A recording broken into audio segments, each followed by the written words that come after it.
everyone. Welcome to another episode of Diving Deep with Shalita and Kareem. I hope you guys learned something today and enjoy the video. So, what are we going to be talking about today? So today's topic is going to be about something that I think is going to be beneficial to all of us because it's something that we all deal with no matter who you are. And that thing is stress. It's something that we're all subject to in our daily lives. It's something that all of us has been dealing with an extra large amount of it since I would say about March, since COVID-19 became a part of our everyday reality. And the reason why I wanted to hit on stress is because of, like I just said, I think we're at an even higher stress level. With all the things that are going on in our lives, with the things that we got to constantly get used to, with social distancing and wearing a mask and all these other things, they just contribute more and more to that stress level. And, some people may not have really just considered how much stress this impact, how much of an impact this stress has on our lives. And so one thing that I wanted to, I always like to relate current things with past things to kind of build the case that I'm making. And one thing is our fight or flight response. That is a natural instinct that, it's built into the human body. And 4,000 years ago, the fight or flight response was triggered by something very different. It might have been a lion chasing you, or it could have been, slave masters in Egypt or something like that. Today, your fight or flight response is triggered by a bill collector calling, or driving down the street and somebody beeps the horn behind you, or it could even be watching a scary movie and things like that. But the important thing is what that fight or flight response does to your body. What is it doing hormonally and chemically in your body? And so that's the important thing. So when that fight or flight response is triggered in your body releases two things: adrenaline and cortisol. And these two things in your body are meant to give you that energy to do one of two things: fight or flight or run. So, it basically, if the option is fight, it engorges your muscles with that extra blood and extra oxygen. And, one of the stories we kind of hear sometimes is a mother seeing their child trapped underneath a car, and then the mother coming over and having this like crazy, incredible Hulk strength and lifting the car up to get her baby. Or, a woman caught in an unfortunate situation where maybe a man's trying to take her pocketbook or take advantage of her, and she has the strength to fight him off. These are things that adrenaline rush gives to you. Or the other thing is that, that flight response. You'll get a person who hasn't ran in years, doesn't have the physical conditioning or anything, but they see that dog chasing them, and all of a sudden you can sprint a quarter of a mile. And then, you're going to be tired afterwards. But the thing about that fight or flight response, and why you can all of a sudden do something that you weren't able to do before, is what that response does is it shuts down all unnecessary functions in the body. For a woman, that means, you could be a breastfeeding mother. During that time, lactation stops. You wouldn't be able to produce milk. Also, interestingly enough, if your menstrual cycle is on, you stop menstruating for those few seconds, that because it's an unnecessary function for survival. Your body, it's like all hands on deck. You either got to get out of here or fight this person off.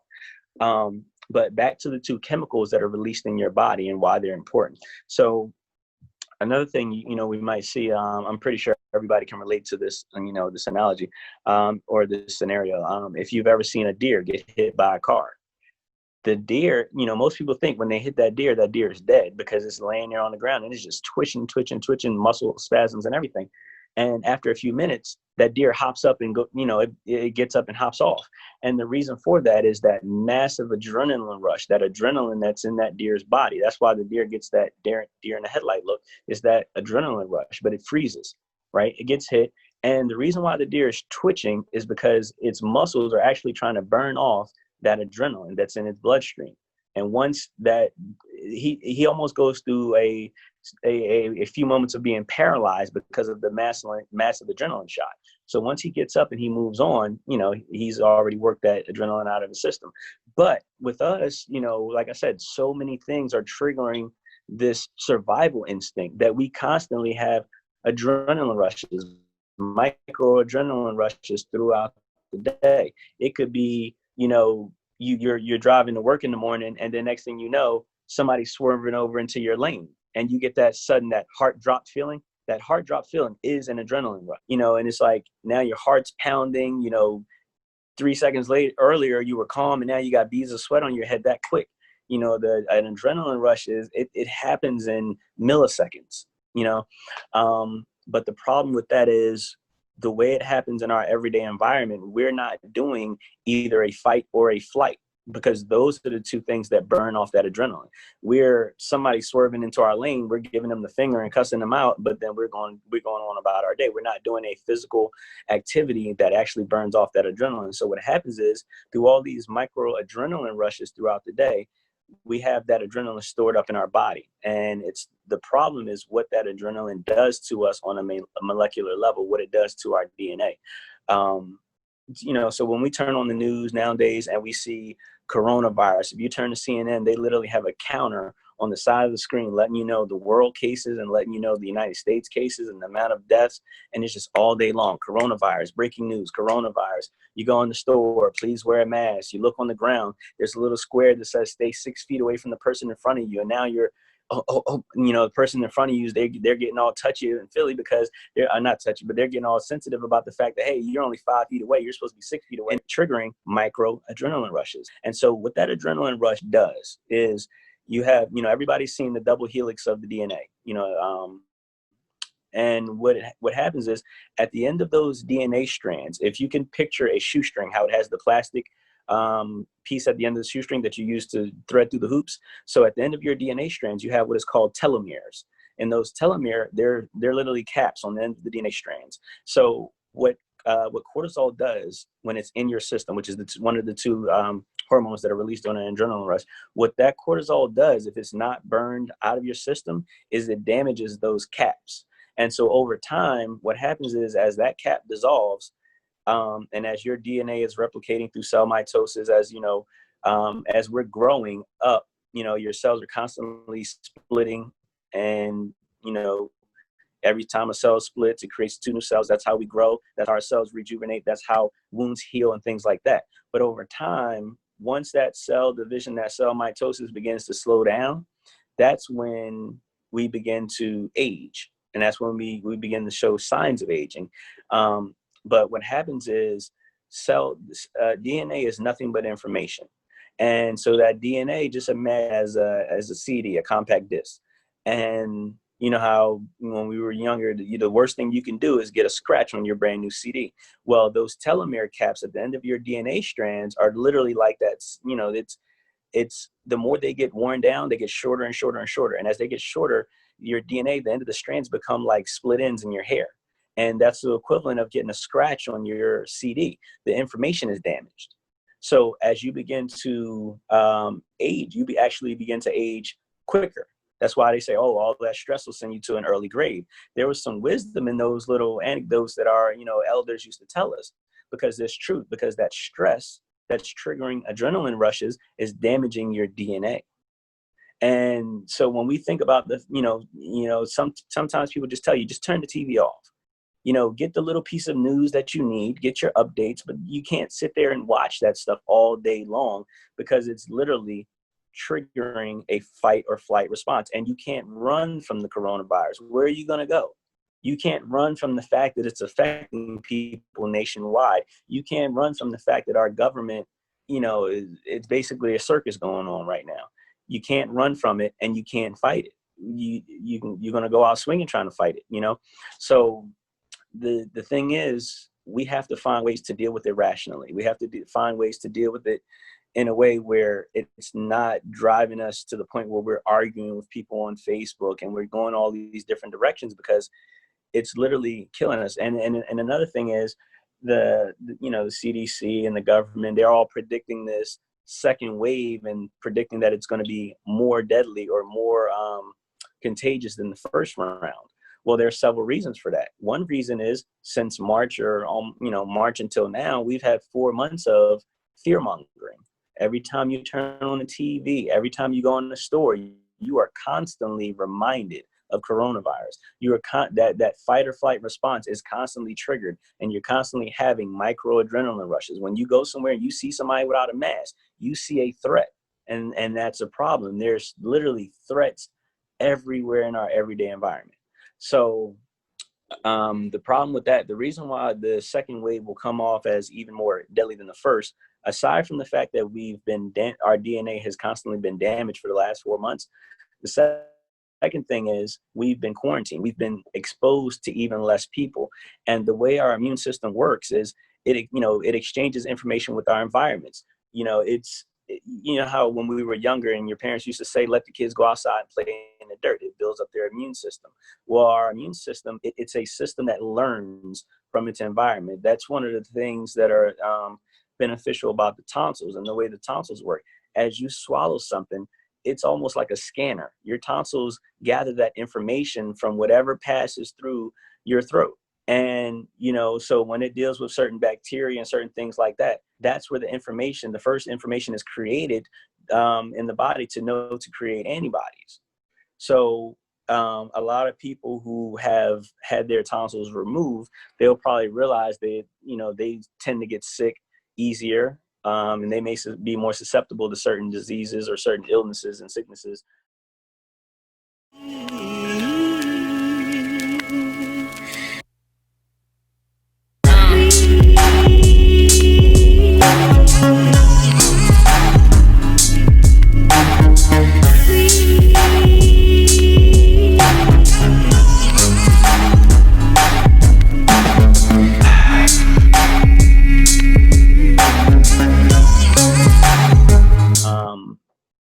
They may be more sensitive to them than other people. So the second wave, when it comes around, what's going to happen is, by us not having that interaction with the environment, basically for a lot of people who have been quarantined, who have been working from home, the only germs you're exposed to is the germs that are in your house, the dust that is in your house. You haven't been exposed to any other person's household. And so what happens is your immune system begins to work with the data that's been given to it on a daily basis. So you haven't been exchanging germs at the water fountain at work, or the door handles in, this place or that place. The amount of germs that you've been, exposed to has been cut down dramatically. And what happens with that, and this has happened, this is not new news.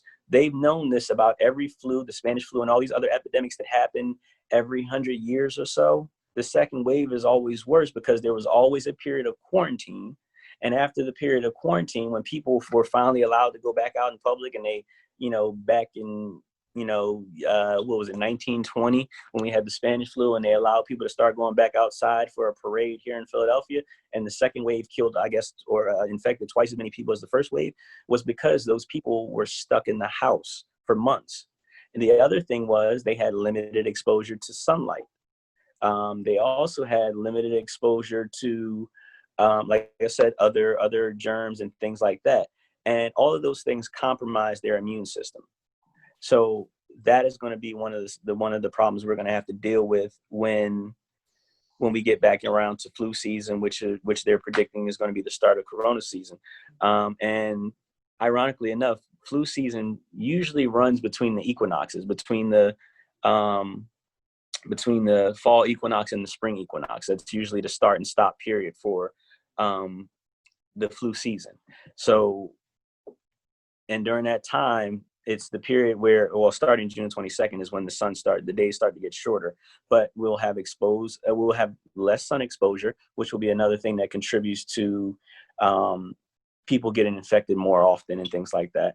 Then another thing that we do during that time is, you figure between October to, I would say, April, around that time, we have holiday after holiday where we have high doses of sugar. We have Halloween, and we have nothing but candy on Halloween. Then we go into Thanksgiving, and we got cakes and pies and candy yams and all that stuff. Then we go into Christmas, and it's candy canes and all this other stuff. Then you go into New Year's, and it's whatever you do in New Year's. Then February, you got Valentine's Day. And then March or April, you're going to have Easter, and the tradition is to go have Easter baskets and Easter candy. And all of that sugar contributes to your weakened immune system. The other thing that people don't do during the wintertime is drink as much water as they do during the summertime. And a lot of people go through the majority of winter dehydrated, but since it's not hot, they don't think they're dehydrated, and they relate their symptoms to so many other sicknesses or so many other illnesses when it's actually just dehydration, lack of sun exposure, and a lot more sugar. Those are the things that are going to contribute to a lot of people having flu-like symptoms and things like that when it's not really the case. So these are the things that, you know, we kind of need to be prepared for going into these colder months and these months of less sun exposure. You need to continue drinking water and give your body and give your organs a chance to flush out these things.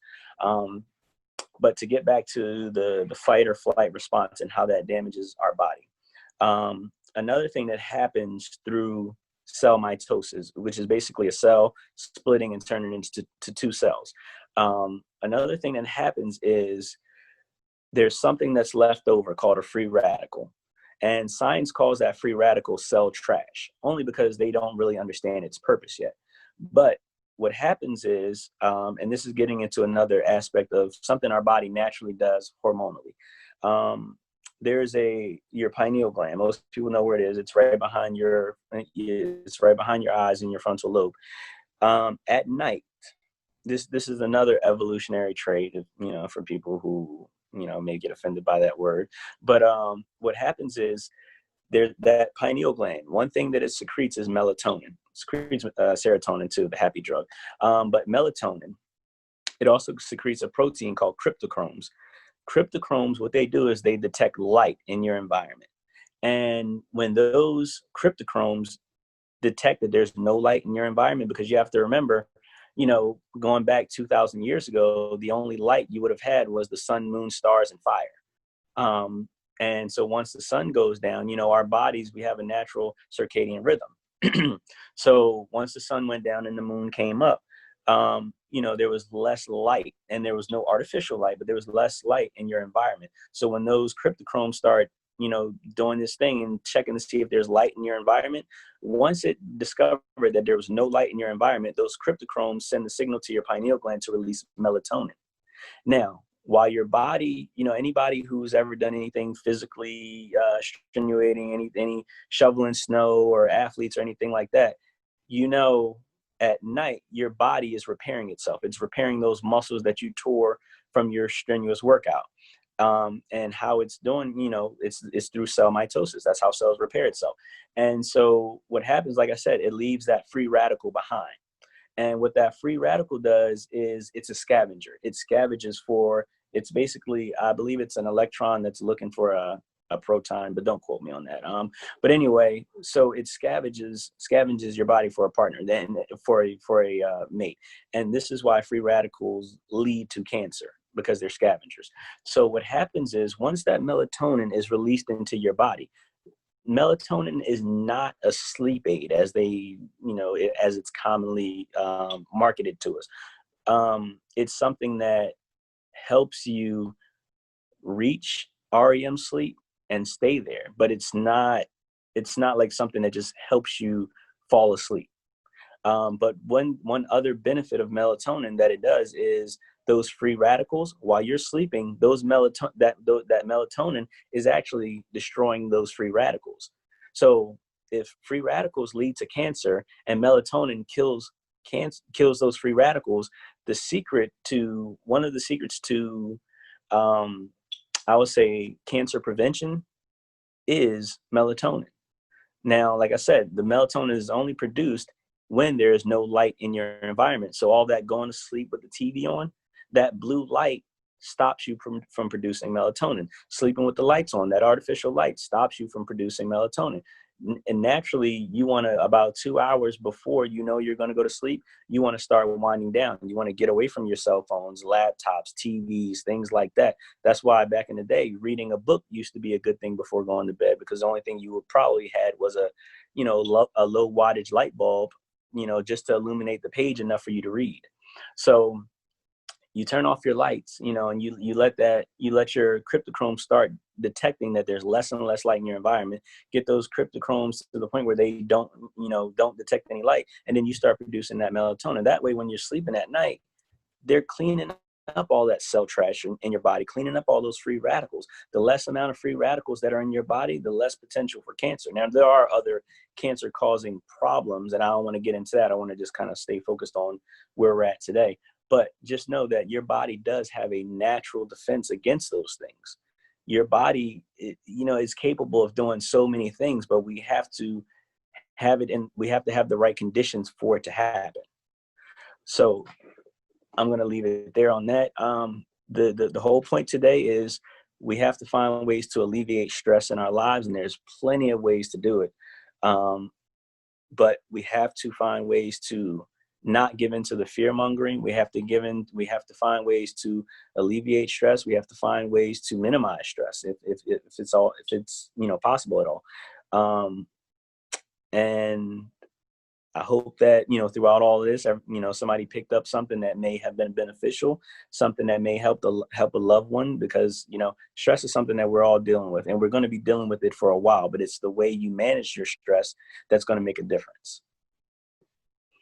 All right. Thank you for that. Yep. I learned something new myself today. Good. Yep. All right. Well, if you enjoyed the video, please like and subscribe and share with your friends and family, and hit the notification button so you'll know when we upload our new videos. Thank you. Everyone have a great day. Bye-bye.